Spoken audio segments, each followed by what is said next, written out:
जय Hind. Text book judiciary में आप सभी लोग का स्वागत है, अभिनंदन है। मैं हूं चंदन सिंह और आज हम लोग अपने इस शानदार लेक्चर के अंदर पढ़ने जा रहे हैं कि कॉल रिकॉर्डिंग करना क्या गैर कानूनी है।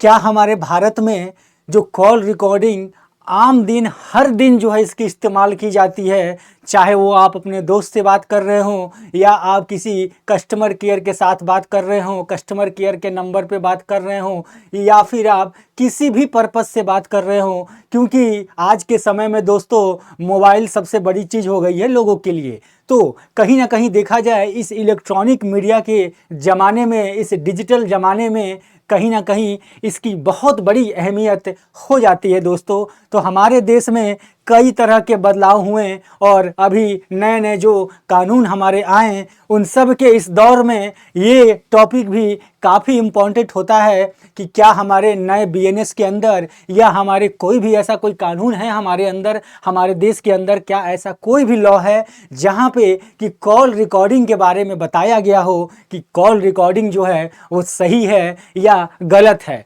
या कॉल रिकॉर्डिंग गैर कानूनी है या नहीं है। तो यही सवाल है आज, और इसी सवाल के अंदर हम लोग आज कई एस्पेक्ट्स में लीगल केसेस को देखेंगे, केसेस लॉ को देखेंगे। इसके साथ हम लोग आज ये भी देखने का प्रयास करेंगे कि कौन कौन से लीगल एस्पेक्ट्स हैं, कौन कौन से सेक्शंस हैं और कौन कौन सी हमारे पास एक्ट अवेलेबल हैं जो कि इसके बारे में बात करता है दोस्तों।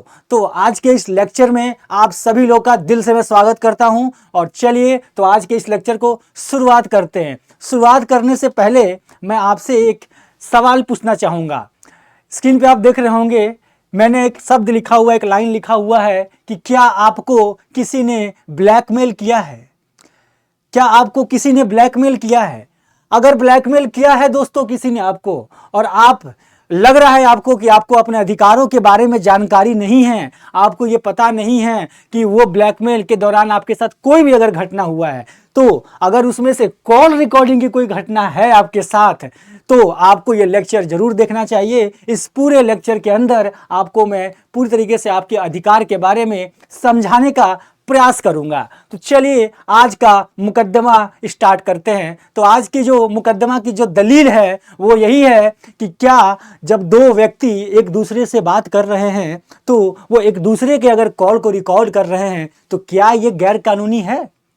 और दूसरा सवाल ये है कि क्या दो व्यक्ति एक दूसरे से बात कर रहे हैं, उन दो व्यक्तियों का कोई तीसरा पर्सन उसके कॉल को अगर रिकॉर्ड कर रहा है तो क्या ये गैर कानूनी है? तो ये दोनों ही सवाल जो है हमारे सामने है और इन दोनों ही सवाल का आज हम लोग विश्लेषण करेंगे अपने इस पूरे एपिसोड के अंदर, और इसके अंदर हम ये समझने का प्रयास करेंगे कि आखिर जो है ये कानून क्या कहता है और कुछ लॉज हैं कि नहीं हैं या सही है कि नहीं है। इस पे एक जजमेंट के ऊपर हम पहुंचेंगे। तो चलिए स्टार्ट करते हैं। सबसे पहले हम जानने का प्रयास करेंगे कि आखिर ये मामला सामने आया क्यों, ये मामला क्यों सामने आया। कई बार आपने सोचा होगा कि आपने देखा होगा कि हमारे देश में कई तरह के ऐसे जो है आम जीवन में आपके साथ देख रहे होंगे कि आपके दोस्त के साथ एक झगड़ा हुआ और आपके दोस्त ने कॉल रिकॉर्डिंग कर लिया और आपके घर पे भेज दिया। ऐसा कुछ घटना हुआ होगा, होते रहता है लोगों के साथ। तो इस तरह की घटनाएं होती रहती है हमारे आम जीवन में भी। उसी तरीके से एक घटना है जो कि छत्तीसगढ़ में हुआ। छत्तीसगढ़ में एक केस है, आशा लता का केस है, आशा लता वर्सेस दुर्गेश सोनी का केस है दोस्तों। ये जो केस है ये 2023 के अंदर आया था। 2023 का ये केस है दोस्तों। 2023 के अंदर ये जो केस हुआ, आप यहाँ पे नाम देख रहे होंगे, आशा लता वर्सेस दुर्गेश सोनी का केस है। और इस केस में होता क्या है दोस्तों, समझिए इसको। इस केस में होता क्या है कि आशा और दुर्गेश दोनों हस्बैंड वाइफ हैं। ये दोनों की ज़िंदगी काफ़ी अच्छी चल रही थी। बाद में इन लोगों का जो जो वैवाहिक जो जीवन था वो थोड़ा अच्छा नहीं चलने लगा। इसके वजह से ये फैमिली कोर्ट में चले गए और फैमिली कोर्ट में जाने के बाद इन्होंने डाइवोर्स वगैरह किया। इसके बाद जो है इसकी वाइफ ने मेंटेनेंस क्लेम किया दोस्तों। मेंटेनेंस क्यों क्लेम किया? क्योंकि दुर्गेश सोनी जो थे वो छत्तीसगढ़ में इंस्पेक्टर के पोस्ट पे थे। तो इन्होंने जो है इनके खिलाफ जो आशा लता थी, इन्होंने सेक्शन सेक्शन 125 सीआरपीसी के अंदर, सेक्शन 125 सीआरपीसी के अंदर दोस्तों उन्होंने क्या किया, एक फैमिली कोर्ट में मेंटेनेंस का केस फाइल कर दिया दोस्तों। अब मेंटेनेंस के केस फाइल करने के पीछे कारण ये रहा क्योंकि वो चाहती थी कि अगर वो अपने पति से अलग रहेंगी तो उनको मुआवजा मिले, उनको मानसिक जो है मासिक पैसा मिले जिससे वो अपना भरण पोषण कर सके। इस तरह की जो है मामले के लिए सेक्शन 125 सीआरपीसी के अंदर जो है मेंटेनेंस का क्लेम जो है किया जाता है। तो उन्होंने भी ऐसा ही किया, 125 का मेंटेनेंस का उन्होंने क्लेम कर दिया। तो कोर्ट ने क्या किया, फैमिली कोर्ट ने उन्होंने समन भेज दिया। किसको भेज दिया, इनके पति को भेज दिया। और इनके पति को जब समन भेज दिया तो इनके पति ने कहा कि सुनिए जज साहब, मेरे पास भी कुछ ऐसे सबूत हैं जो मैं अपने वाइफ के लिए मैं पेश करना चाहता हूं, जो मैं वाइफ के खिलाफ अपने पेश करना चाहता हूं, क्योंकि अल्टीमेट हर व्यक्ति को, दोनों ही पक्ष को अपनी बातें रखने का अधिकार होता है दोस्तों। तो उन्होंने भी यही किया कि उन्होंने कहा कि मेरे पास एक सबूत है और वो सबूत है कॉल रिकॉर्डिंग के फॉर्म में, यानी कि कॉल रिकॉर्डिंग के फॉर्म में सबूत है। और वो कहते हैं कि कॉल रिकॉर्डिंग है मेरे पास जिसमें हम दोनों ने ऐसी बातें की हैं जिससे ये साबित हो जाएगा कि मैं गलत नहीं हूँ, यानी कि हमारी वाइफ गलत है, या जो भी इस जो डिसीजन है उसको लेने में सुविधा होगी, आसानी होगी, उस पर एक फाइनल डिसीजन आप दे सकते हैं। तो उन्होंने क्या किया, जो हस्बैंड है उन्होंने कहा लोअर कोर्ट में, ट्रायल कोर्ट में उन्होंने कहा कि सेक्शन 311 के अंदर, सेक्शन 311 जो सीआरपीसी का सेक्शन है दोस्तों, इस सेक्शन के अंदर, ये सेक्शन कहता क्या है, बेसिकली मैं इसके बारे में आपको एक ब्रीफ इंट्रोडक्शन दे देता हूँ। सेक्शन 311 कहता है कि ऐसे कोई, अगर मान लीजिए कोई आपका केस चल रहा हो और उस केस में किसी विटनेस को बुलाना हो या कोई री एग्जामिन करना हो, तो इसके लिए समन भेजने के लिए हम सेक्शन 311 सीआरपीसी के अंदर जो है पार्टी को बुलाने के लिए या री एग्जामिन करने के लिए इस्तेमाल करते हैं। ठीक उसी तरीके से इन्होंने भी, दुर्गेश ने भी क्या किया, अपनी वाइफ को बुलाने के लिए उन्होंने सेक्शन 311 के अंदर लोअर कोर्ट के अंदर क्या किया, उन्होंने अपील फाइल किया, कि एप्लीकेशन फाइल किया कि 311 सीआरपीसी के अंदर मुझे जो है अपनी वाइफ को री एग्जामिन करने के लिए बुलाया जाए, हमारे कोर्ट में बुलाया जाए, इस कोर्ट में। तो अब क्या होता है दोस्तों कि चूंकि उसके पास सबूत के रूप में क्या था दोस्तों, सबूत के रूप में था उनके पास कॉल रिकॉर्डिंग।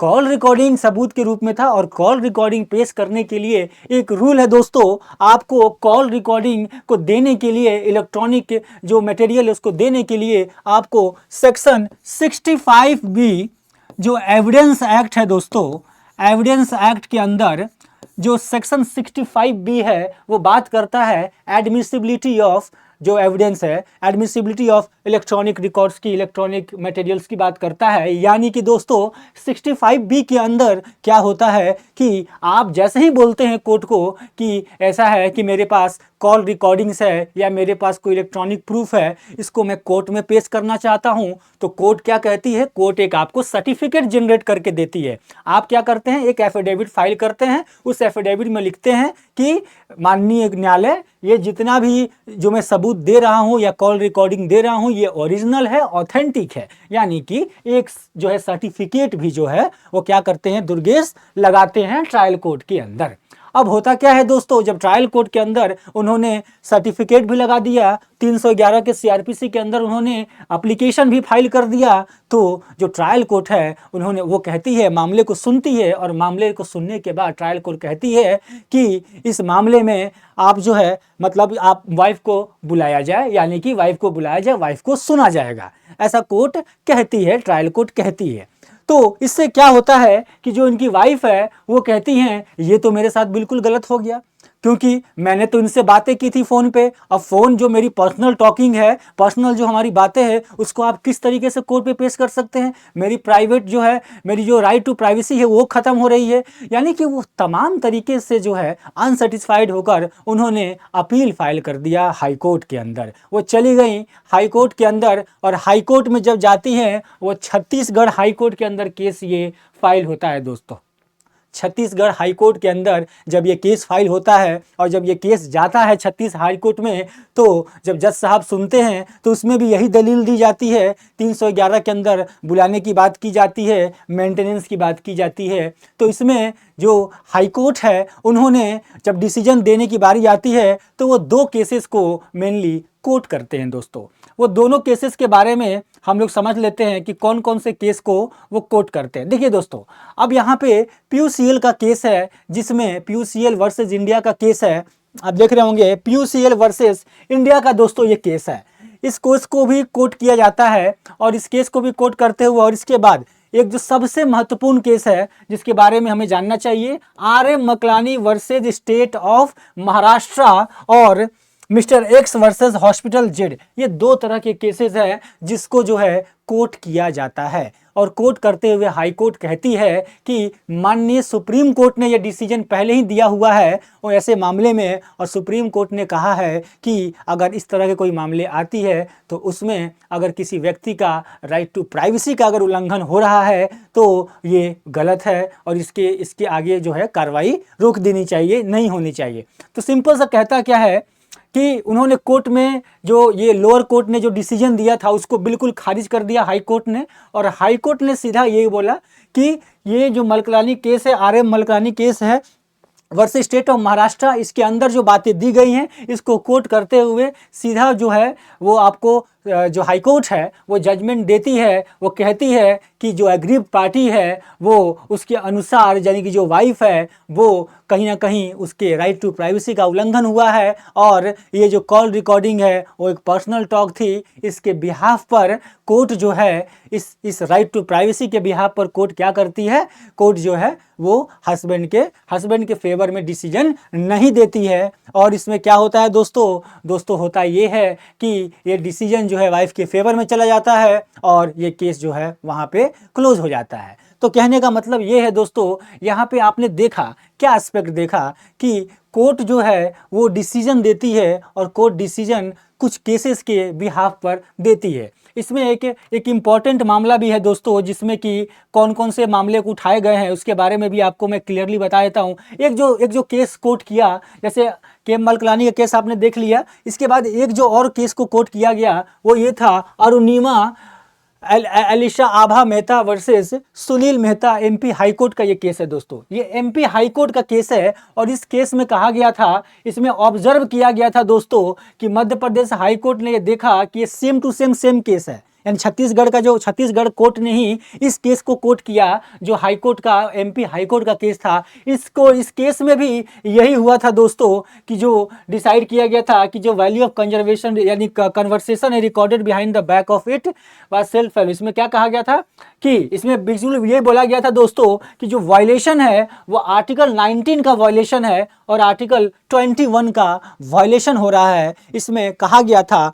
और इसके साथ ये भी कहा गया था कि इसमें पेनलाइज भी किया जा सकता है सेक्शन 72 के अंदर। तो दोस्तों आपको पता होगा इसके बेसिकली ये जजमेंट इसलिए कोर्ट किया गया छत्तीसगढ़ हाई कोर्ट के द्वारा क्योंकि कहा गया कि जो ये आभा का केस था इस केस में भी ये बात बोली गई थी कि राइट टू प्राइवेसी जो है वो यानी कि आर्टिकल 21 वो एक मेन चीज़ है। इसके साथ जो आर्टिकल नंबर 19 है, कोई भी व्यक्ति को बोलने की आज़ादी है, यानी कि बोलने की आज़ादी है, तो दोस्तों आर्टिकल 19 का भी उल्लंघन होता है क्योंकि दो व्यक्ति जब कॉल पे बात कर रहे हैं तो ऐसा तो होगा नहीं कि वो एक दूसरे को जब अगर बोलेंगे ही नहीं तो बोलेंगे नहीं तो बात का कम्युनिकेशन नहीं होगा, तो कहीं ना कहीं तरीके से राइट टू स्पीच का, फ्रीडम ऑफ स्पीच का भी उल्लंघन हो रहा है इस केस में कहा गया। और साथ में ये भी कहा गया कि आर्टिकल 21 का भी उल्लंघन जो है वो हो रहा है। इसके साथ उन्होंने काउंसिल ने ये भी कहा कि जो ये सेक्शन 72 है दोस्तों, ये सेक्शन 72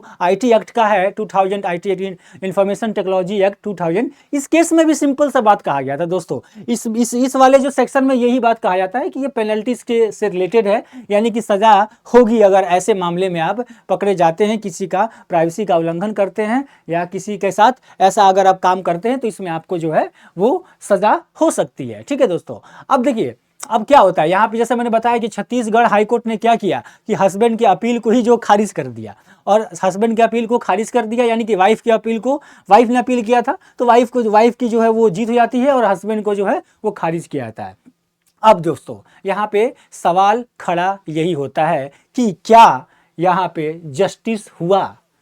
देखिए, एक पर्सनल पॉइंट ऑफ व्यू से हर इंसान का एक व्यू जो है वो अलग होता है। मेरा व्यू अलग है, आपका व्यू अलग है। और आपने 3 केसेस को देखा, पीयूष गोयल का केसेस देखा, मकलानी का केसेस देखा, आपने आभा का केसेस देखा, आपने एमपी वाला, ये तीनों केस आपने देखा। इन तीनों केसेस में जो जो मेन केस जो आपने जो मेन केस देखा, जिस केस के बारे में हम यहाँ पे डिस्कस कर रहे थे, इनमें आपने क्या कॉमन पाया? इन चारों केसेस में कॉमन यही था कि जो राइट टू प्राइवेसी है, यानी कि आर्टिकल 21, और या फ्रीडम ऑफ स्पीच की बात करें आर्टिकल 19, और या फिर हम बात करें किसी व्यक्ति के डिग्निटी को लेकर, यानी कि जो भी जो पर्सनल कन्वर्सेशन है, केवल और केवल इसी बिहाफ पर जो है वो जजमेंट दिया गया है। वैसे हाईकोर्ट की जजमेंट है और हाईकोर्ट ने जो भी अपना जजमेंट दिया वो एक इसके अकॉर्डिंग अपने जजमेंट को सुनाया। लेकिन एक पॉइंट बनता है दोस्तों कि जस्टिस क्या कंप्लीटली हुई, क्या यहाँ पे जस्टिस की अंत होती है?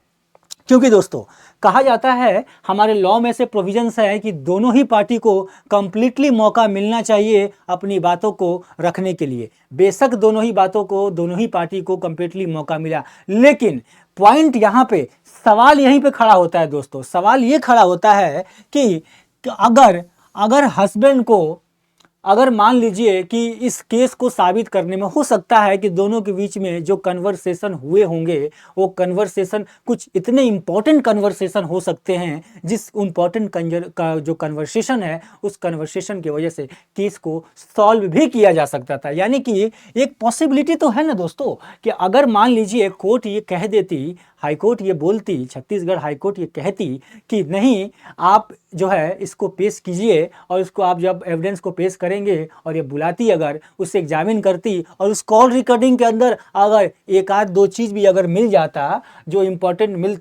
मिलता ना मिलता, ये फ्यूचर पर डिपेंड करता है दोस्तों, लेकिन एक पॉसिबिलिटी तो है कहीं ना कहीं। तो ये एक लगता है एक पर्सनल जो है हिसाब से, पर्सनल के जो इन्फॉर्मेशन के हिसाब से, एक पर्सनल सोच के हिसाब से वहाँ पे एक डिसीजन जो है ये होना चाहिए था कि इस तरह की भी एक बातें रखी जानी चाहिए। तो खैर हाईकोर्ट ने जो भी डिसीजन दिया और जिस केसेस को कोट किया गया वो आपको जो है लैंडमार्क जजमेंट्स है, और लैंडमार्क जजमेंट्स के बिहाफ पर छत्तीसगढ़ हाईकोर्ट ने जो है प्रॉपर जजमेंट दिया है। अब देखिए दोस्तों, आपने अभी तक जो बातें समझी ये था एक कहानी, और इस कहानी के अंदर क्या मामले हुए और इस मामले में क्या क्या बातें रखी गई, इस चीज़ के बारे में हमने समझा। देखिए अब बातें आती हैं कि आखिर ये कॉल रिकॉर्डिंग की शुरुआत कैसे हुई है। क्योंकि देखिए, जब आप देखेंगे कि कोई भी लॉ जब बना है ना, तो उसकी ज़रूरत कहीं ना कहीं पड़ी है दोस्तों। ज़रूरत के हिसाब से ही लॉ को बनाया गया है। जैसे जब पुराने समय में क्या था, जब अंग्रेज़ ने 1860 में आईपीसी बनाया था दोस्तों, तो उस समय उनको ये नहीं पता था कि ऐसा कोई जो है क्राइम भी फ्यूचर में आएगा, डिजिटल क्राइम भी आएगा, यानी डिजिटल वे में भी चीज़ें होंगी, इलेक्ट्रॉनिक फॉर्म में भी कोई क्राइम होंगी। ऐसा कोई उस समय नहीं था, क्योंकि उस समय चलन में नहीं था ये कानून। लेकिन बाद में कई सारे ऐसे डिजिटल कानून लाए गए, कई सारे ऐसे रूल्स बनाए गए जो कि लोगों को दिखाया, साबित किया कि नहीं, क्या गलत है और क्या सही है ना, समझ रहे। तो उसी के कड़ी में अगर हम आज बात करें तो बात है कि जो शुरुआत हुई है कॉल रिकॉर्डिंग की वो कैसे हुई है। देखिए, जैसे क्या है, आज के समय में हमारे पास फ़ोन कितना इजीली अवेलेबल है, और फ़ोन हर व्यक्ति के पास है, और जो फ़ोन हर व्यक्ति के पास है वो फ़ोन जो है उसमें रिकॉर्डिंग की भी सुविधा हर फ़ोन में मैक्सिमम में मिल जाती है। तो क्या है, आज के समय में क्या है, लोग जो है तुरंत रिकॉर्डिंग कर लेते हैं किसी भी चीज़ को, यानी कि आज कितना ईजी हो चुका है किसी भी चीज़ को रिकॉर्ड करना, राइट। तो आप ये समझ रहे होंगे कि आज के समय में बहुत बड़ी चीज़ नहीं है किसी चीज़ को रिकॉर्ड करना। लोग जो है चलते फिरते लोग रिकॉर्ड कर रहे हैं। आज के समय में क्या है, आपने किसी कॉल किया, किसी को ऑटोमेटिक ही रिकॉर्डिंग में लगा हुआ है कॉल। ऐसी भी चीज़ें हैं, कई सारी कंपनियां जो है आपको कॉल करती है वो भी रिकॉर्डेड में कॉल करती हैं। तो इसके साथ अगर देखा जाए तो ये कॉल की जो कॉल रिकॉर्डिंग है ना, इसकी शुरुआत क्यों हुई थी? इसकी शुरुआत होने के पीछे कारण ये था कि उस समय जो कुछ सालों तक तो ये देखा गया कि कॉल रिकॉर्डिंग को जो है एक इनिशिएटिव के रूप में यूज किया गया कि आने वाले समय में क्राइम्स को रोका जा सकता है। इसके साथ देखा गया जो कॉल रिकॉर्डिंग्स थी वो बड़ी बड़ी कंपनियां इस्तेमाल कर रही थी, और बड़ी बड़ी कंपनियां जो थी वो अपने प्रोडक्ट को अच्छा करने के लिए, अपना कस्टमर एक्सपीरियंस को बढ़ाने के लिए इसका यूज कर रही हैं या कर रही थी। स्टार्टिंग की बात करें अगर, तो कॉल रिकॉर्डिंग जो है इसी तरीके से चलन में आई थी दोस्तों। इसके साथ क्या था, अगर देखा जाए तो पॉपुलरिटी मैंने बताया, जैसे जैसे मोबाइल पॉपुलर हुआ है वैसे वैसे जो है कॉल रिकॉर्डिंग पॉपुलर होता चला गया है। आज जितने लोगों के हाथ में फ़ोन है उतना ही ज़्यादा लोग जो है एक दूसरे से अनसेफ भी हैं दोस्तों, क्योंकि आजकल सोशल मीडिया का ज़माना है, और सोशल मीडिया के ज़माना में डिजिटल जो है क्राइम हो रहे हैं दोस्तों। और डिजिटल क्राइम जो है वो फिजिकल क्राइम से भी ज़्यादा हार्म कर रहा है आज के समय में। तो डिजिटल क्राइम और फिजिकल क्राइम, ये दोनों क्राइम आप जानते हैं। फिजिकल क्राइम के बारे में आपने अच्छे से समझा है, लेकिन जो डिजिटल क्राइम चल रही हैं वो एक अलग लेवल का क्राइम हो रहा है दोस्तों। तो कहने का मतलब ये है कि कॉल रिकॉर्डिंग की शुरुआत तो इसी तरीके से हुई है। लेकिन देखिए, कॉल रिकॉर्डिंग में और इसके साथ एक कॉन्फ्लिक्ट में, ये कहीं ना कहीं देखिए कॉन्फ्लिक्ट तो पैदा करता है। मान लीजिए अभी तक तो आपने ये देखा कि कॉल रिकॉर्डिंग की ज़रूरत क्यों पड़ रही थी, है ना। अभी तक हम लोगों ने ये देखा, हमने स्टोरी समझी, स्टोरी में हमने जजमेंट को समझा, लेकिन हमने ये भी देखा कि कॉल रिकॉर्डिंग की शुरुआत कैसे हुई। अगर मैं बात करूं कि ये जो टेलीफोन है इसकी शुरुआत कैसे हुई, तो इसकी इतिहास है कि किसने स्टार्ट किया, किस व्यक्ति ने टेलीफोन पहले आविष्कार किया, इसके बाद क्यों इसकी आविष्कार हुई, कैसे कैसे जो है आज हमारे पास डिजिटल फ़ोन आ चुका है। तो हर एक चीज़ें का शुरुआत हुआ। तो कॉल रिकॉर्डिंग की भी शुरुआत जो है नीड के बेसिस पे हुई थी दोस्तों। तो एक पॉजिटिव नीड हुआ करता था उस समय, और पॉजिटिव नीड के साथ ही इस कॉल रिकॉर्डिंग का काम चल रहा था। तो देखिए, कॉल रिकॉर्डिंग में और उसके साथ कुछ कन्फ्लिक्ट भी सामने आए हैं। अब कन्फ्लिक्ट में सामने क्या है दोस्तों, कि बहुत सारे ऐसे जगह पे क्या हो रहा है, फ़ोन टैपिंग की जो है वो प्रॉब्लम्स आ रही है। फ़ोन टैपिंग, अब ये फ़ोन टैपिंग क्या है? फ़ोन टैपिंग का मतलब यही होता है कि दो व्यक्ति काम एक दूसरे से बातचीत कर रहे हैं, तो कोई तीसरा व्यक्ति उस बात को सुन रहा है बिना उसकी इजाज़त के। ठीक है, यानी कि कोई दो व्यक्ति बात कर रहे हैं और बिना इजाज़त के उसकी बातों को सुनी जा रही है। ये तो गलत है। यानी कि अगर देखा जाए, पुलिस इस्तेमाल करती है इन बातों को क्राइम्स को पकड़ने के लिए, क्रिमिनल्स को पकड़ने के लिए, लेकिन अगर आप और मैं करेंगे ये काम तो ये क्राइम हो जाएगा दोस्तों, क्योंकि आप किसी का कॉल रिकॉर्डिंग या कॉल टैपिंग नहीं कर सकते हैं। कॉल टैपिंग करना गैर कानूनी है, गैर आपराधिक है। आपको ये ध्यान रखना है कि ये जो समस्या आई है, जो अभी हम समझ रहे हैं कि कॉल रिकॉर्डिंग और कन्फ्लिक्ट क्या आया है सामने। तो कन्फ्लिक्ट जो है ना दोस्तों, वो यही है कि फ़ोन टैपिंग की जो है ना प्रॉब्लम्स बढ़ती जा रही हैं। और फ़ोन टैपिंग उसी को कहेंगे, यानी कि जब दो व्यक्ति बात कर रहे हैं और उनकी बिना इजाज़त के बातों को सुना जा रहा है। इसके साथ अब प्रॉब्लम क्या आया है, प्रॉब्लम ये आया है कि जब ये आप कर रहे हैं, या मान लीजिए इस तरह की क्राइम हमारे समाज में हो रहा है कि लोग एक दूसरे की बातें अगर सुनेंगे, फ़ोन टैपिंग करेंगे, तो इससे क्या होगा दोस्तों, इससे होगा हमारे प्राइवेसी का उल्लंघन। यानी कि ये हमारी जो प्राइवेसी है वो बिल्कुल खतरे में पड़ गई है दोस्तों। और ये खतरे में क्यों पड़ गई है, क्योंकि जो प्राइवेसी है ना, वो प्राइवेसी सबसे इंपॉर्टेंट चीज़ है आज के समय में देखा जाए तो। आजकल हम क्या करते हैं, कुछ भी, आज सोशल मीडिया इतना खतरनाक क्यों है, क्योंकि हम लोग आज के समय में खाना खा रहे हैं, घूमने जा रहे हैं, कहीं भी कुछ भी कर रहे हैं, सोए हुए हैं, फोटो खींच के डाल दिया हमने। आजकल हर एक मूवमेंट लोग स्टेटस के फॉर्म में डाल रहे हैं, स्टेटस डाल रहे हैं लोग, अपनी स्टेटस बता रहे हैं लोग कि देखो मैं यहाँ पे हूँ, अभी मैं वहाँ पे हूँ, अभी मैं ये कर रहा हूँ, कल मैं ये करूँगा। हर एक चीज़ लोग एक दूसरे को अपडेट कर रहे हैं। तो कहीं ना कहीं लोग इन्फॉर्मेशन खुद का खुद ही दे रहे हैं सब कुछ दूसरे को। तो इसी तरीके की जो समस्या है ना, फोन टैपिंग में भी यही समस्या है कि एक दूसरे के साथ जो है, ये पॉजिटिव वे से शुरुआत तो इसकी हुई थी, लेकिन ये नेगेटिव वे में चली गई। अब इससे क्या क्या प्रॉब्लम है दोस्तों, पहला चीज़ तो ये है कि इससे प्रॉब्लम हो रही है, वायलेशन हो रहा है आर्टिकल 21 का, राइट टू प्राइवेसी का वायलेशन हो रहा है इससे। और दूसरी बड़ी चीज़ क्या है कि राइट टू प्राइवेसी का तो वायलेशन हो ही रहा है, इसके साथ प्रॉब्लम क्या है कॉल रिकॉर्डिंग में कि आर्टिकल 20 और आर्टिकल 20 का सब क्लॉज 3 के अंदर इसकी वायलेशन हो रही है। आर्टिकल 21 क्या कहता है दोस्तों, सिंपल सा है, चलिए इसको समझते हैं कि आर्टिकल 21 क्या कहता है। हमारे साइड में अगर देखा जाए, आर्टिकल जो 21 है वो बात करता है प्राइवेसी को लेकर, और आर्टिकल 20 क्या बात करता है, protection in respect of conviction. यानी कि 20 ये कहता है protection respect of conviction for the offence, यानी कि कोई व्यक्ति जो कि किसी को जो अपराध कर रहा है, यानी कि जो व्यक्ति है, जो अपराधी है, उसके लिए, यानी कि जो अपराध में पकड़ा गया या फिर किसी को कन्विक्ट किया गया है, उसके उस समय में उसको क्या क्या राइट्स दिए गए हैं, यानी कि क्या क्या उसके पास राइट्स हैं, वो क्या कर सकता है, क्या नहीं कर सकता है। जैसे कि एक ही अपराध के लिए 2 बार उसको सज़ा नहीं दी जाएगी, ये भी एक पॉइंट है। इसके साथ पॉइंट क्या है, वो खुद के मामले में खुद ही गवाही नहीं देगा, उसके लिए उसको बाध्य नहीं किया जाएगा। यही बात तो कहता है आर्टिकल 20 का 3, कहता क्या है, no person accused of any offence shall be compelled to be a witness against himself. यानी कोई व्यक्ति अगर मान लीजिए किसी क्राइम में पकड़ा गया है तो वो व्यक्ति अपने ही मामले में कोई जो है विटनेस नहीं बनेगा, उसको कंपेल नहीं किया जाएगा कि हाँ मैं नहीं खुद ऐसा क्राइम। कन्फेशन अलग चीज़ है दोस्तों, लेकिन यहाँ क्या बात है कि आप कॉल रिकॉर्डिंग के थ्रू, यानी कि आप और मैं बात कर रहे हैं और हम दोनों में से कोई एक व्यक्ति अगर जेल में गया तो हमारी बात को जो हमने फ़ोन पर रिकॉर्ड कर लिया है उस बात को अगर पेश किया जाएगा तो कहीं ना कहीं वो व्यक्ति भी तो इन्वॉल्व है इसमें। तो वही बातें कह रही है कि आर्टिकल 20 का 3 का भी कहीं ना कहीं वायलेशन हो रहा है दोस्तों, यानी कि अपने ही फेवर में जो है कॉल रिकॉर्डिंग, जो जिस व्यक्ति को साबित करने का मौका मिलना चाहिए उसी के फेवर में वो चीज़ें आ रही है। देखिए इसमें गलत एस्पेक्ट भी है, एक सही एस्पेक्ट भी है, ऐसा नहीं है कि हर समय गलत ही होगा, हो सकता है कुछ समय सही भी होगा। देखिए जैसे मैंने अभी लास्ट वाले जो केस के बारे में बात किया, जिसमें छत्तीसगढ़ हाईकोर्ट ने जजमेंट दे दिया कि जो है डिसमिस कर दिया एप्लीकेशन को, यानी कि ये गलत साबित कर दिया कि हस्बैंड ने जो रिक्वेस्ट किया है वो गलत है, वाइफ वहाँ पे जीत जाती है। लेकिन उस केस में ज़रा ये सोच के देखिए कि अगर मुझे या आपको कोई भी मान लीजिए कोई धमकी दे रहा है, मान लीजिए मुझे ही कोई धमकी दे रहा है, कॉल पे धमकियाँ आ रही हैं, तो मैं कैसे साबित करूँगा कि मुझे कॉल पे धमकियाँ आ रही हैं? मुझे साबित कॉल रिकॉर्डिंग से ही तो करना होगा या कॉल डिटेल से करना होगा, यही तो तरीका है ना। या कोई व्यक्ति मेरे बगल में बैठ के सुन लिया हो तो वो जाके बता दे।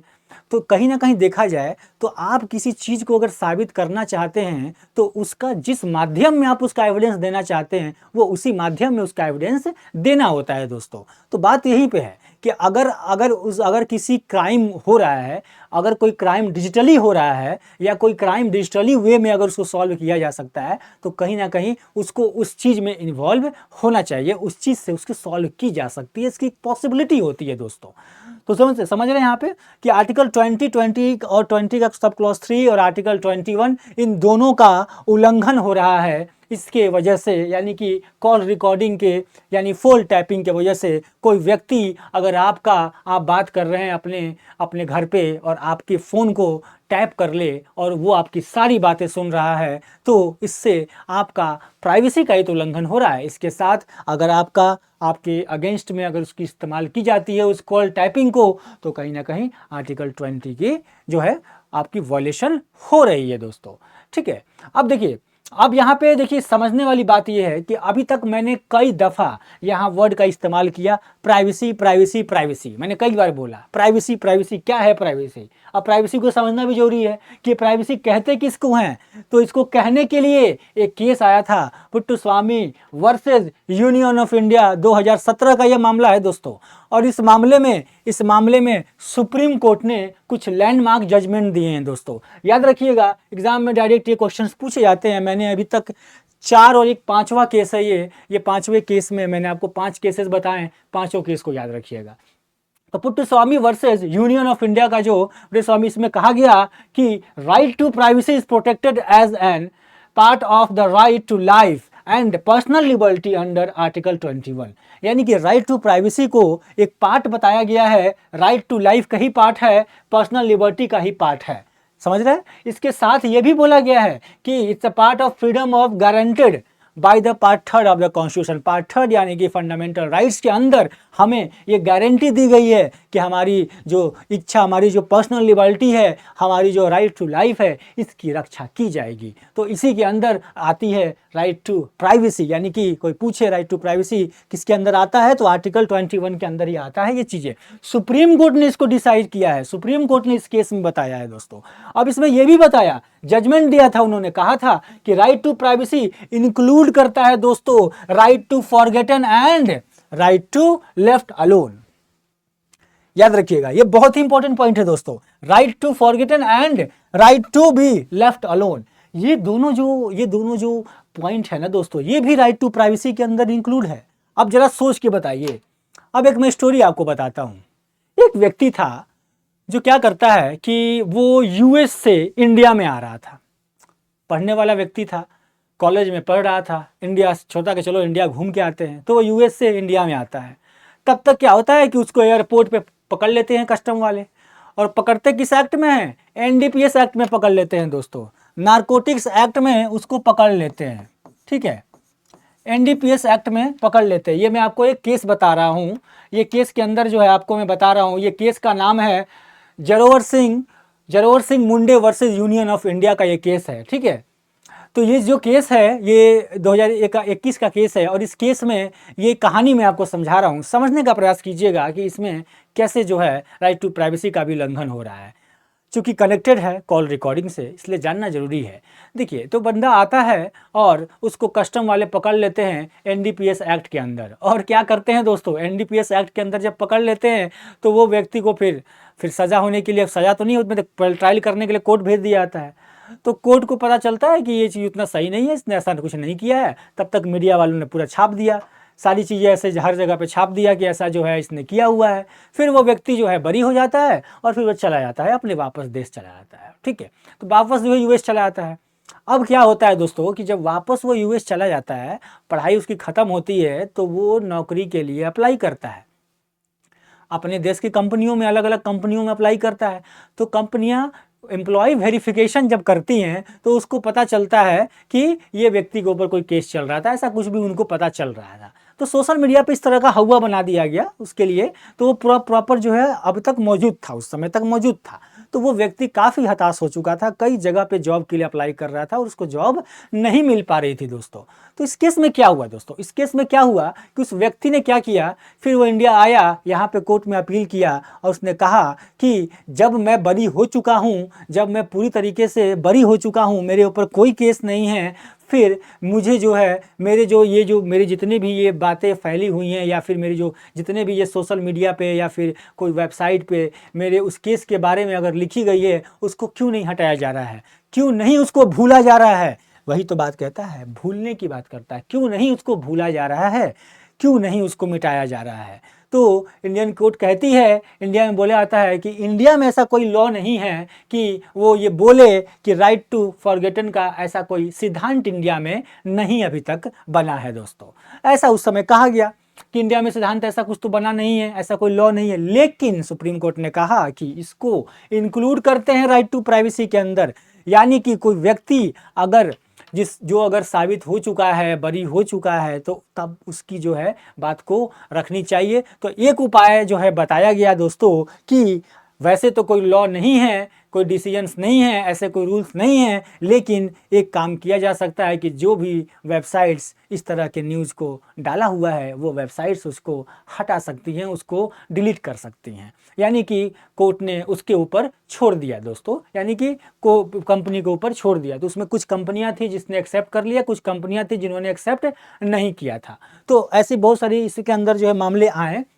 ये एक ब्रीफ इंफॉर्मेशन था कि आपको ये बताना चाहता था मैं कि जो राइट टू फॉरगेटन है वो एक राइट है, राइट टू प्राइवेसी इसको कहते हैं, इसी के अंदर इसको काउंट किया जाता है। और इसमें यही बताया गया है दोस्तों कि जो आपकी पर्सनल इन्फॉर्मेशंस हैं, जैसे आपका इंटरनेट पे है, कोई डेटाबेस है, या फिर वेबसाइट पे है, या किसी भी पब्लिक प्लेटफॉर्म पे है, once a personal information in the question is no longer necessary और रेलिवेंट, मतलब आपके ऊपर से मामले ख़त्म हो चुके हैं, फिर उस मामले का कोई मतलब, वो मैटर्स का, वो इन्फॉर्मेशन का, वो डेटा का कोई मतलब नहीं होता है। तो ये एक केस आया था, ये काफ़ी इंपॉर्टेंट है, इसको याद रखिएगा। ये केस यहाँ पे मैंने मेंशन किया हुआ है, ठीक है, इसको ज़रूर याद रखिएगा।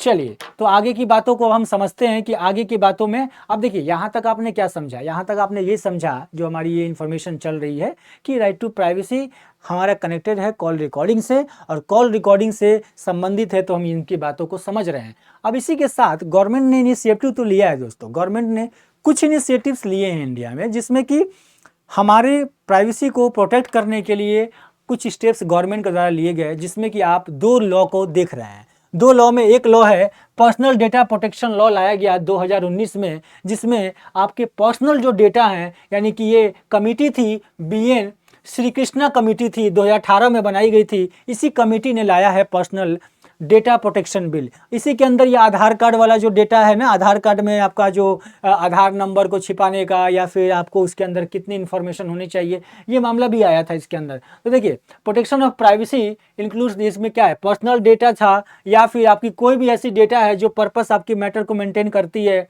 वो सारी चीज़ें पर्सनल डेटा जो है इस डेटा बिल के साथ गवर्नमेंट ने एक रूल बनाया इन हमारे लोगों के लिए। और इसके साथ इंफॉर्मेशन टेक्नोलॉजी एक्ट भी था 2000 का, 2000 में बना था ये। इंफॉर्मेशन टेक्नोलॉजी एक्ट में भी बात किया गया कि जो अनऑथराइज यूज हैं कंप्यूटर्स के या फिर ऐसे कोई चीज़ें हैं जो कि कंप्यूटर, इंटरनेट, इन सब चीज़ों के माध्यम से कोई अगर क्राइम हो रही हैं तो वो इस एक्ट के अंदर उसको सज़ा वगैरह दी जाएंगी। तो ऐसे दो तरह के कानून को बनाए गए। तो देखिए दोस्तों, अब ये दो तरह के ऐसे कानून जो है वो बना दिए गए थे और इन दोनों तरह के कानूनों में कई तरीके से सरकार ने रोकने का प्रयास किया कॉल रिकॉर्डिंग को। तो सवाल यहीं पे खड़ा होता है कि जो रिकॉर्डिंग है वो पर्सनल कन्वर्सेशन का, वो कब सही होगा और कब गलत होगा। बात अब आते हैं मुद्दे के ऊपर।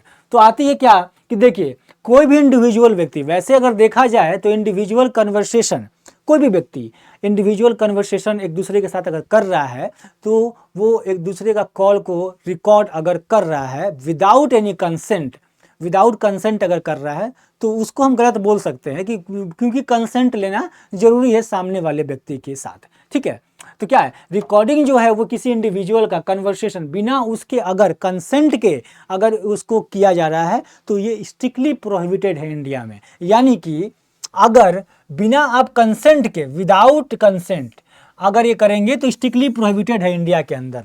दूसरी चीज़ कहता क्या है कि इंडिया के अंदर ये चीज़ तो प्रोहिबिटेड है ही, इसके साथ ये भी कहता है कि इंडिया के अंदर राइट टू प्राइवेसी जो है फंडामेंटल राइट्स के अंदर आर्टिकल 21 हो गया, ये जो है वायलेट करता है दोस्तों। ये क्या करता है, वायलेट करता है कि कोई भी दो व्यक्तियों की बातों को अगर आप रिकॉर्ड करते हैं बिना उसकी कंसेंट के, बिना उसकी मर्जी के, तो आर्टिकल का यानी कि प्राइवेसी का उल्लंघन हो रहा है दोस्तों। इसके साथ क्या कहता है, the consent of both party to the conversation is mandatory. यानी कि जो दो व्यक्ति बात कर रहे हैं ना दोस्तों एक दूसरे के साथ फोन पे, उन दोनों व्यक्तियों का कंसेंट होना जरूरी है to authorise the party to the conversation of any third party to record there. मान लीजिए पुलिस जब आपकी बातों को रिकॉर्ड, जैसे आप कोई केस करते हैं ना, जैसे आपने कोई अपहरण का केस, अपहरण के साथ आपके साथ कोई घटना हुई है, तो पुलिस जिन जनरल क्या करती है, आपके फ़ोन को टैप कर लेती है, बताती है, आपको बताती है, टैप करने से पहले आपको इन्फॉर्मेशन देती है पुलिस कि आपके फ़ोन को हम टैप कर रहे हैं ताकि मैं ये सुन सकूँ कि जो क्रिमिनल क्या बोल रहा है, क्रिमिनल क्या बातें कर रहा है। तो इस तरीके से जो पार्टीज जो है ना, अगर वो तैयार होती हैं और पार्टी अगर अपना व्यू देती हैं कि हाँ मेरे को रिकॉर्ड, मेरा जो है आप रिकॉर्ड कर सकते हैं, मेरे इन्फॉर्मेशंस को रिकॉर्ड कर सकते हैं, मेरी कॉल कन्वर्सेशन को रिकॉर्ड कर सकते हैं, तो अगर दोनों ही पार्टी, यानी मान ली दो व्यक्तियों के बीच में बात हो रहा है, तो जितने पार्टी हैं वो अगर रेडी होते हैं किसी थर्ड पार्टी को बताने के लिए कि हाँ आप मेरे कॉल को रिकॉर्ड करो, हमारे बीच में जो रिकॉर्डिंग हो रही है आपको, आप कॉल जो हो रही है उसको रिकॉर्ड कर लो, तो ये बातें थर्ड पार्टी को अगर अथॉरिटी दी जा रही है तो ये जो है वो क्या हो गया, ऑथराइज किया जा सकता है। ठीक है, इसके साथ क्या है, कंसेंट की बात आती है। इसके साथ कहता है कि if one party to the conversation, इसमें क्या है, if one party to conversation to the third party to record the conversation and it amount to violate on the part of there other party. ठीक है, अब यहाँ पे basically देखिए, अब यहाँ पे समझने वाली बात क्या है, यहाँ पे समझने वाली बात ये है दोस्तों कि देखिए जैसे मैंने बताया कि जो दो पार्टियां जो बात कर रही हैं वो पार्टी में से व्यक्ति को कंसेंट देना जरूरी है। यानी कंसेंट आप जब तक नहीं देंगे तब तक अगर आपकी बातों बिना कंसेंट के रिकॉर्ड की जा रही है तो वो गलत है। ठीक है ना, तो यहाँ पे थर्ड पार्टी अगर आपके बातों को रिकॉर्ड करना चाहता है तो कंसेंट उसको लेना जरूरी है। ठीक है ना, अब देखिए पर्सनल कन्वर्सेशन लीगल हो सकता है, जनरल पब्लिक के यूज में अगर बोले, मान लीजिए कोई ऐसी चीज़ें हैं जो जनरल पब्लिक के लिए इंपॉर्टेंस है तो उस केस की बात अलग है ना। मान लीजिए कोई लीगल अथॉरिटी को आपका कन्वर्सेशन चाहिए तो लीगल अथॉरिटी आपके फ़ोन को टैप करवाती भी है, तो वो चीज़ें अलग हैं, उसको एग्जाम्पशन के केस में हम मान के चलते हैं। लेकिन इन जनरल अगर देखा जाए तो आम पब्लिक जो है ये काम बिना किसी के कंसेंट के, यानी बिना उस व्यक्ति के कंसेंट के नहीं कर सकती है। ठीक है, बिना उस व्यक्ति के कंसेंट के नहीं कर सकती है। अब देखिए मेनली क्या है कि जो लीगलाइज किया जा रहा है, यानी कि लीगलाइज किया जा रहा है कि कॉल रिकॉर्डिंग को अगर हम लीगलाइज करने की बात करें तो लीगलाइज करने के पीछे कारण क्या है, क्यों लीगलाइज करें हम इसको, तो लीगलाइज करने के पीछे क्या कारण है कि पहला चीज़ तो ये है कि फंडामेंटल राइट का वायलेशन कर रही है। पहला चीज़ तो यही है कि फंडामेंटल राइट्स का अगर वायलेशन हो रहा है और इसके साथ साथ लीगल डैमेजेस हो रहे हैं इंडिविजुअल्स के। तो यानी कि अगर इस तरह के मामले हो रहे हैं तो इसको लीगलाइज करना जरूरी बनता है दोस्तों। इसके साथ क्या है, कोई व्यक्ति अगर individual poses the mens rea to deceive other individual by using their conversation against the, यानी पैसा मांगने के लिए कोई पैसा क्या करता है, आजकल के लोग क्या कर रहे हैं, आजकल ऐसा क्राइम बढ़ गया है दोस्तों। क्या हो रहा है कि लोग एक दूसरे को फोन लगा के धमकियां दे रहे हैं कि तुम्हारी कॉल रिकॉर्डिंग है, पैसे दे दो इतना, नहीं तो फिर वो कॉल रिकॉर्डिंग जो है इंटरनेट पे डाल देंगे। तो इस तरह के जो मामले हो रही हैं दोस्तों, ये भी एक जनरेट करता है कि अब हमारे पास ऐसा लॉ होना चाहिए, लीगलाइजिंग कॉल रिकॉर्डिंग होनी चाहिए, यानी कि कॉल रिकॉर्डिंग को लीगलाइज करना बहुत जरूरी है। तो यानी कि ये मॉनेटरी बेनिफिट के लिए भी लोग कर रहे हैं, और साथ में क्या है कि जुडिशरी कहीं ना कहीं इसमें फेल भी है, यानी कि आप एजेंसी अगर देखें कहीं ना कहीं ये फेल है इसके इंडिविजुअल को कमिट करते हुए, यानी चीटिंग और फ्रॉड को रोकने के लिए कॉल रिकॉर्डिंग से संबंधित। आज के समय में आप देख रहे होंगे दोस्तों, कई सारे फ्रॉड्स जो है सामने आ रहे हैं। आजकल लोग कॉल कर रहे हैं, कॉल कर करके जो है फ्रॉड कर रहे हैं, किसी को जॉब दे दे रहे हैं कॉल करके, उसको मिल भी नहीं रहा है, पैसा ले ले रहे हैं उससे।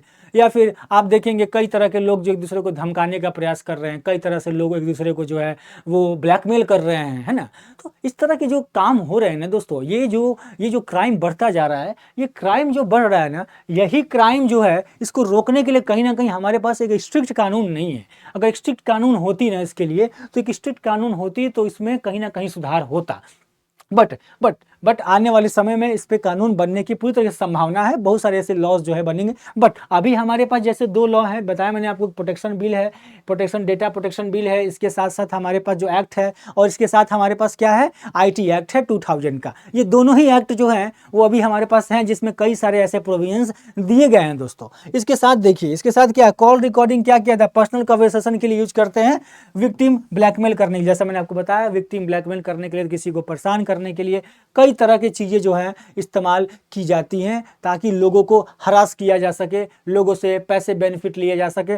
कई तरह की समस्याएं जो है वो सामने आ रही हैं। तो इसलिए मुझे लगता है कि ये 4 ऐसे पॉइंट हैं जिसकी वजह से कॉल रिकॉर्डिंग को लीगलाइज करना बहुत ही ज़्यादा जरूरी हो चुका है दोस्तों, है ना। अब देखिए, जैसा मैंने आपको बताया था कि केस के अंदर भी मैंने आपको बताया था कि सेक्शन 65B के बारे में, सेक्शन 65B को याद रखिएगा। इस सेक्शन 65B, इसके अंदर ये आपको ये सबसे बड़ी बात करता है एडमिसिबिलिटी ऑफ इलेक्ट्रॉनिक रिकॉर्ड्स दोस्तों, यानी कि इंडियन एविडेंस एक्ट का, भारतीय साक्ष्य अधिनियम जो है उसके अंदर ये एडमिसिबिलिटी ऑफ इलेक्ट्रॉनिक रिकॉर्ड्स की बात करता है। 65B कहता है कि अगर किसी भी इलेक्ट्रॉनिक माध्यम वाली चीज़ों को अगर आप कोर्ट में पेश करना चाहते हैं, कॉल रिकॉर्डिंग को पेश करना चाहते हैं, तो आपको कोर्ट से एक सर्टिफिकेट लेना होगा उसकी ऑथेंटिसिटी का, और वो सर्टिफिकेट के साथ आप उसको पेश करेंगे दोस्तों। तो कहता क्या है कि कॉल रिकॉर्डिंग एडमिशन वैलिड है, यानी कि सिंपल सा चीज़ है, अगर आप पेश कर सकते हैं, कोई पूछे आपसे कि बताइए कॉल रिकॉर्डिंग एविडेंस है कि नहीं है, तो बिल्कुल कॉल रिकॉर्डिंग एविडेंस है। कॉल रिकॉर्डिंग जो है वो एक वैलिड एविडेंस है दोस्तों, यानी कि the valid evidence in the court with in the territory of India. यानी कि जब आप एविडेंस का डेफिनेशन पढ़ेंगे तो उसमें प्रॉपर इलेक्ट्रॉनिक एविडेंस को भी इंक्लूड किया गया है। यानी कि आपको कहें कि जो कॉल रिकॉर्डिंग है वो एक इलेक्ट्रॉनिक एविडेंस है, इसलिए कॉल रिकॉर्डिंग जो है वो एविडेंस की कैटेगरी में आएगा, ठीक है। इसके साथ जो कन्वर्सेशन है वो रेलिवेंट होना चाहिए दोस्तों, यानी कि द कन्वर्सेशन जो है वो रेलिवेंट होना चाहिए केस से। ये एक पॉइंट कहता है जो इंपॉर्टेंट है। इसके साथ क्या कहता है, the voice of recording must be recognisable, original recording होनी चाहिए, साथ में जो प्रोड्यूस किया जा रहा है वो ओरिजिनल फॉर्म में होना चाहिए, डिलीटेड नहीं होना चाहिए, एडिटेड नहीं होना चाहिए। इसके साथ क्या होना चाहिए, बैक्ड बाय द प्रूफ उसके साथ दिया जाना चाहिए, प्रेजेंट किया जाना चाहिए। और इसके साथ the audit of the recording must be audible, अगर कोई ऑडियो है उसके अंदर वो भी ऑडिबल होना चाहिए, और वो भी जनरल फॉर्म में होना चाहिए, ओरिजिनल फॉर्म में होना चाहिए। यानी कि ये सारी चीज़ें बात करता है इसके अंदर। इसके साथ बात करता है reliability of the evidence, the court is the soul authority. अब कोर्ट के हाथ में ये डिसीजन है, यानी कि जब आप कोई एविडेंस पेश करते हैं ना, तो उसमें कोर्ट डिसाइड करती है कि वो एविडेंस जो है एडमिसिबल है कि नहीं है कोर्ट में, तो कोर्ट डिसाइड करती है। यानी कि कोर्ट ये डिसाइड करेगी, सोल अथॉरिटी है कोर्ट के पास, वो डिसाइड करेगी कि जो आप एविडेंस इस इलेक्ट्रॉनिक फॉर्म में दे रहे हैं वो एक्सेप्टेबल है कि नहीं है। इसके साथ बात करता है, क्या बात करता है, corroborative evidence. Call recording is used to corroborative evidence submitted in the court for the party, यानी कि पार्टी के द्वारा जो है वो सबमिट किया जाता है इसमें, ठीक है।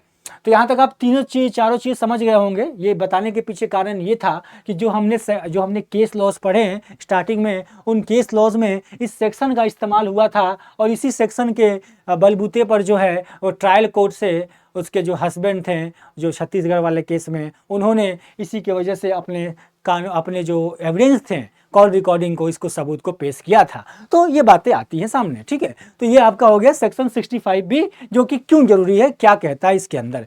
इसके साथ अब बातें खड़ी होती हैं कि अब जो लॉ हमारे इंडिया में है, क्योंकि देखिए हमारा सवाल क्या था, हमारा सवाल यही था दोस्तों कि इंडिया में कॉल मुकदमा किस चीज़ पे चल रहा था, मुकदमा इसी चीज़ पे तो चल रहा है ना कि कॉल रिकॉर्डिंग सही है या नहीं है, गलत है या नहीं है। तो हम उसी के बारे में विश्लेषण कर रहे हैं इस पूरे लेक्चर में। अब देखिए law related to call recording, अब बेसिकली समझिए, जैसा कि मैंने 2 लॉ बताया आपको, एक तो लॉ आपको बताया मैंने data protection bill, data protection act जो था वो, और इसके साथ मैंने आपको एक बताया IT act, information technology act. अभी तक इंडिया में कौन कौन से लॉ है, लॉ ये है कॉल रिकॉर्डिंग के ऊपर। सबसे पहला जो है टेलीफोनिक, यहाँ पे सेक्शन 2 है इंफॉर्मेशन टेक्नोलॉजी एक्ट 2000 का। सेक्शन 2 जो है इंफॉर्मेशन टेक्नोलॉजी एक्ट 2000 का, इसमें बात करता है इलेक्ट्रॉनिक रिकॉर्ड किसे कहते हैं। इलेक्ट्रॉनिक रिकॉर्ड में क्या क्या इंक्लूड है, साउंड रिकॉर्ड है, send and receive of electronic form, यानी कि साउंड और send and receive of electronic forms की जो चीजें हैं वो सारी चीजें इंक्लूड है, यानी कि कहीं ना कहीं इलेक्ट्रॉनिक वर्ड का इस्तेमाल हुआ है, इलेक्ट्रॉनिक वर्ड का इस्तेमाल हुआ है सेक्शन 2 के अंदर। और वही बात करता है इंफॉर्मेशन टेक्नोलॉजी के सेक्शन 2 के 1 के टी में, इसमें भी बात करता है इलेक्ट्रॉनिक एविडेंस की बात करता है, जो कि एक वैलिड डिफेंस है किसके अंदर, इंडियन लॉ के अंदर। तो ये दोनों सेक्शंस हो गए, यानी कि एक ही एक्ट हुआ इंफॉर्मेशन टेक्नोलॉजी एक्ट, और एक हमारा एक्ट है इंडियन टेलीग्राफ एक्ट, ये है 1885 का। इसका सेक्शन 5 कहता है empower the government to take a position of licence telegraph to order to intercept the message, यानी कि सेक्शन, यानी कि हम बताना ये चाहते था मैं कि देखिए हमारे पास एक डेटा प्रोटेक्शन एक्ट है, इसके साथ एक हमारे पास IT एक्ट है, इंफॉर्मेशन टेक्नोलॉजी एक्ट है, और एक हमारे पास इंडियन टेलीग्राफ एक्ट है। ये 2-3 एक्ट है हमारे पास जो कि बात करती हैं, जो कि संबंधित है कॉल रिकॉर्डिंग से। इसमें IT एक्ट में सेक्शन 72 में बात किया गया है penalty for the breach of confidency and privacy. अगर आप किसी की कॉन्फिडेंसी प्राइवेसी को ब्रीच करते हैं तो 2 साल की सजा इसके अंदर मेंशन की गई है दोस्तों, ठीक है। 2 साल की सजा है और फाइन भी इसके अंदर जो है मेंशन किया गया है। फाइन जो है टोटल इसके अंदर दोस्तों फाइन जो है लगभग 1 लाख रुपए का जो है फाइन है, लगभग 1 लाख रुपए तक का एक्सटेंड किया जा सकता है या दोनों भी दिया जा सकता है। 2 साल की सजा है और 2 साल की सजा है, ठीक है ना, 2 साल की सजा है और 1 लाख रुपए का लगभग फाइन भी है दोस्तों, ठीक है। तो या फिर दोनों साथ में भी दिया जा सकता है, ये दोनों, ठीक है। 2 साल की सजा क्या है, 2 साल की सजा जो है इसमें आपको बताई गई है, यानी कि ये मैक्सिमम सजा है, ठीक है ना, याद रखिएगा मैक्सिमम है, यानी कितनी एक्सटेंड की जा सकती है मैक्सिमम। अगर आपने किसी का प्राइवेसी का उल्लंघन किया, किसी का आपने अगर इंफॉर्मेशन जो है ब्रीच किया, तो इस केस में 72 के अंदर IT के अंदर जो है आपको सजा दी जा सकती है। अब देखिए समझिए लॉ जो है वो प्रॉपर इतनी बातें कर रहा है, यानी कि हमारे इंडिया के अंदर लॉ में क्या क्या यूज हुआ, इलेक्ट्रॉनिक वर्ड्स का यूज हुआ, हमारे में इलेक्ट्रॉनिक वर्ड का यूज होता है या इलेक्ट्रॉनिक इन्फॉर्मेशन का यूज होता है, इलेक्ट्रॉनिक वर्ड का ज़्यादातर यूज किया जा रहा है, ठीक है। अब देखिए सवाल आता है कि अब हम अपने कंक्लूजन के ऊपर आ रहे हैं कि जो हमारा ये जो कॉल रिकॉर्डिंग है वो इंडिया में लीगल है कि नहीं है। अगर आपसे सिंपली कोई पूछे कि कॉल रिकॉर्डिंग इंडिया में लीगल है या नहीं है, तो सिंपल सा है कि ऐसा कोई लॉ तो नहीं बना है इंडिया में अभी तक। देखिए जब तक कॉल रिकॉर्डिंग जो है, कॉल रिकॉर्डिंग जो वर्ड है ना दोस्तों, ये कॉल रिकॉर्डिंग वर्ड अभी तक कहीं ऐसा डायरेक्ट वे में यूज नहीं हुआ है किसी भी एक्ट में, जो कि ये साबित कर सके कि कॉल रिकॉर्डिंग क्या है। क्योंकि कॉल रिकॉर्डिंग को कई अलग अलग वे में हम इलेक्ट्रॉनिक में कवर कर लेते हैं, हम सेक्शन 65B में कवर कर लेते हैं, 87B में कवर कर लेते हैं, तो अलग अलग फेजेस में हम इसको कवर कर लेते हैं। बट कहीं पे हमारे लॉ में कॉल रिकॉर्डिंग का डिफाइन नहीं किया गया है टिल द डेट, आज के समय की बताऊं, आने वाले समय में अगर ऐड किए जा रहे हैं तो वो अलग चीज़ें हैं, ठीक है। तो इसमें क्या चीज़ें हैं देखिए, अभी तक तो ऐड नहीं, इसके साथ साथ voice and call recording of an individual conversation which strictly prohibited the such activity in the India unless the both party conversation conversation has been constructed in call recording. लेकिन एक चीज़ें क्या है इसमें, कहता क्या है, as of now there is no law or the statute or the voice or call recording of an individual's conversation which strictly prohibited such activities in India unless the both party to the conversation have consented to the call recording। ठीक है, unless to the party to consent। इसके बाद क्या कहता है, it is not a penal form of record। अब से basically देखिए समझिए, जब तक मान लीजिए ऐसा कोई लॉ नहीं है, कैटेगराइज नहीं किया गया है, ऐसा कोई लॉ हमारे पास कॉल रिकॉर्डिंग को स्पेसिफाई करके कोई लॉ नहीं है, तो अभी तक जब लॉ नहीं है प्रॉपर तो इसको पिनलाइज भी नहीं किया गया है। लेकिन अगर आप कॉल रिकॉर्डिंग करते हैं तो आप उल्लंघन करेंगे किसकी, प्राइवेसी की, राइट टू प्राइवेसी का उल्लंघन करेंगे दोस्तों। अब इसमें देखिए राइट टू प्राइवेसी का उल्लंघन करेंगे, चूंकि मैंने अभी लास्ट वाले में अभी आपको मैंने पेज पे सेक्शन 72 की बात की थी, इसमें बहुत सारी प्राइवेसी भी आती है, कॉन्फिडेंसी भी आती है दोस्तों। ठीक है, प्राइवेसी कॉन्फिडेंसी की बात आती है, लेकिन ये आईटी एक्ट के अंदर में है। चूंकि ये कॉल रिकॉर्डिंग का वर्ड कहीं यूज नहीं किया गया है, तो सुप्रीम कोर्ट के जजमेंट की वजह से, के एम मकलानी वर्सेस जो स्टेट ऑफ महाराष्ट्र का केस था, उस केस की वजह से, या फिर पुट्टस्वामी का जो केस है, उस केस में पुट्टस्वामी वाले केस में बोला गया था कि राइट टू प्राइवेसी जो है वो क्या है। तो राइट टू प्राइवेसी जो है अगर देखा जाए तो राइट टू प्राइवेसी अगर इंक्लूड है, यानी कि राइट टू प्राइवेसी की वजह से हम इसको पेनलाइज तो नहीं करेंगे, क्योंकि पेनलाइज इसलिए नहीं करेंगे, ये पिनल में नहीं आए क्योंकि इसके ऊपर अभी ऑथेंटिक कोई लॉ नहीं बना हुआ है। लेकिन हम इसके लिए किसी के ऊपर सिविल सूट फाइल कर सकते हैं दोस्तों, सिविल सूट फाइल कर सकते हैं, और वो civil suit privacy, right to privacy के उल्लंघन में करेंगे। यानी कि it is not a personal, it is not a penal offense to record the conversation where the party who record the conversation is a participant in the conversation। Therefore the parties in a conversation can record their conversation without seeking the consent of the other participant, but the parties are required to be chosen while using the recorded conversation। तो basically यहाँ पे समझने वाली बात ये दोस्तों कि conclusion यही निकलता है हमारे पूरे इस एक्ट का कि there is no law on call recording in India directly, so the person cannot file a criminal case, only we can file a civil suit for the compensation due to right to privacy। यानी कि इसको ऐसा आप समझ सकते हैं, call recording जो word है वो किसी एक्ट में मेंशन नहीं है, तो इसको कई तरह से डिफाइन किया जाता है और कई जगह पे इसको राइट टू प्राइवेसी से ऐड करके रखा गया है अब तक सुप्रीम कोर्ट के जजमेंट के हिसाब से। तो राइट टू प्राइवेसी वाली बातें हैं, बट ये डिग्री डिसाइड करेगा कि प्राइवेसी और कॉन्फिडेंसी अगर आपने ब्रीच किया है तो हो सकता है आपको सेक्शन 72 आईटी एक्ट के अंदर भी काउंटर किया जाए। उसमें तो सजा दी गई है 2 साल की मैक्सिमम और 1 लाख रुपए की फाइन की बात किए थे, लेकिन वो आईटी इंफॉर्मेशन टेक्नोलॉजी से संबंधित है, उसकी कुछ प्रोविजंस अलग हैं, उसमें बातें कुछ अलग की गई है, लेकिन उसके अंदर कहीं भी कॉल रिकॉर्डिंग वर्ड का इस्तेमाल नहीं किया गया दोस्तों। यानी कि अगर देखा जाए तो कॉल रिकॉर्डिंग जो है ना, वो कॉल रिकॉर्डिंग के ऊपर कोई भी लॉ अभी इंडिया में मौजूद नहीं है। और आप अभी क्या करेंगे, अगर ऐसा कोई मामला होता है, कोई व्यक्ति अगर आपके साथ ऐसा करता है, मैंने बताया आपको, कोई व्यक्ति अगर आपके साथ ऐसा करता है तो आप कॉम्पनसेशन क्लेम कर सकते हैं। आप क्रिमिनल लॉ के अंदर नहीं बल्कि सिविल सूट एक फाइल कर सकते हैं राइट टू प्राइवेसी के अंदर। ठीक है, राइट टू प्राइवेसी के अंदर आप जो है फाइल कर सकते हैं। यहाँ तक आपने समझा, ये हमारा कानूनी पिटारा का ये एक अध्याय था जिसमें आपने एक समझा, आपने सीखा कि क्या क्या लॉ हैं, कौन कौन से केसेस हैं, और आपने कवर किया राइट टू प्राइवेसी किसे कहते हैं, भूलने का अधिकार क्या है, इसके साथ अकेले रहने का अधिकार, और भी बहुत सारी ऐसी चीज़ें हैं जो कि आपने इस एक्ट में, इस पूरे वीडियो में आपने समझा। इसी तरह के अपडेट्स के लिए आप हमारे साथ, हमारे टेक्स्ट बुक के साथ आप जुड़े रहिए। जय हिंद, जय भारत।